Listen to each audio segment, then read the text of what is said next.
বিসমিল্লাহির রহমানির রহিম। আমি মোহাম্মদ আব্দুল আজিজ শেখ, রাজবাড়ী জেলার পাংশা উপজেলার গুদিবাড়ি গ্রামের একজন বাসিন্দা। আমার সোহেল শেখ পিতা ইসলাম শেখ, আবির শেখ পিতা নুরু শেখ, ইসলাম শেখ পিতা সাত্তার শেখ, এরা আমার কাছে 3 লক্ষ টাকা চাঁদা দাবি করে। আমি চাঁদা দেবে হুমকি প্রদর্শন করে। আমি এই হুমকিতে ভয়ভীত হইয়া তাদেরকে আমি 2 কিস্তিতে 1 লক্ষ টাকা প্রদান করি। মাপ প্রদান করার পরে মাপ চাই, তারপরে তারা কোনো কথা না বলে চলে যায়। পরবর্তীতে আরও এই 2 লক্ষ টাকা নেওয়ার জন্য আমাকে হুমকি দামকি দিতে থাকে।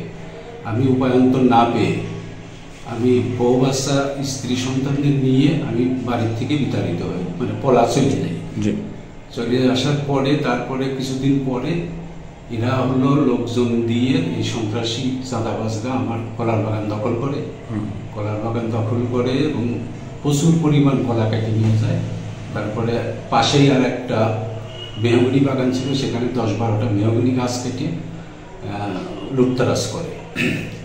আমি এই ব্যাপারে রাজবাড়ী কোর্টে একটা মামলা দিই। মামলা দিয়ে পাংশা থানাকে আমি কপিতেই পাংশা থানা যথারীতি নোটিশ করে। নোটিশ করার পরে তারা 44 ধারা বা কোর্টের কেস মানে না, যে ওসবটা মানিনি।